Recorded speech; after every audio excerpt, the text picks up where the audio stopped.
This is the back of the printer. This right here is the Ethernet plug. This right here is the plug that you can plug in to connect to your computer or laptop. And this right here is the power supply outlet. This is the power switch. You're gonna plug it in just as it shows. And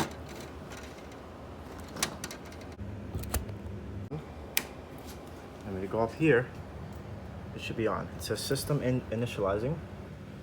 And sometimes you'll see a light come on here or here. You're gonna let it warm up. It's gonna make some noises inside. It's gonna give you a little warning letting you know that the paper is empty in all trays. The tray where you insert paper will be this bottom one.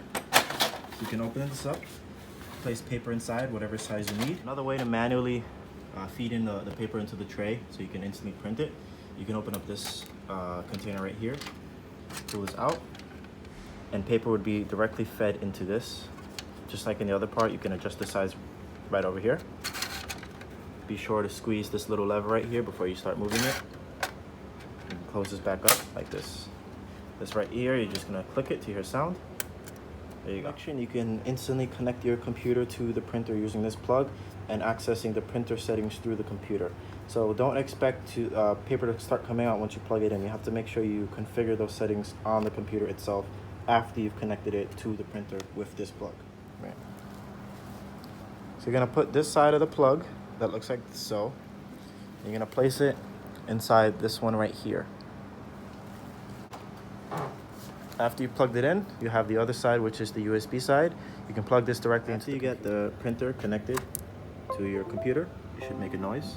And I will show you how to connect it from your computer. It's very simple to place in paper. You're gonna open up the bottom tray. Don't open it up all the way because you don't want the tray to fall out. And gently place the paper inside.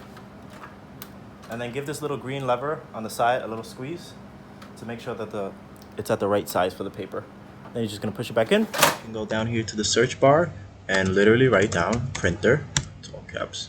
Go to the printers and scanner settings. And then you're gonna look down to see if your printer is there. It should pop up as Samsung. Anything that says Samsung, that's going to be the one. However, if it does not show up, then you're gonna press add printer or scanner. It's gonna search for them.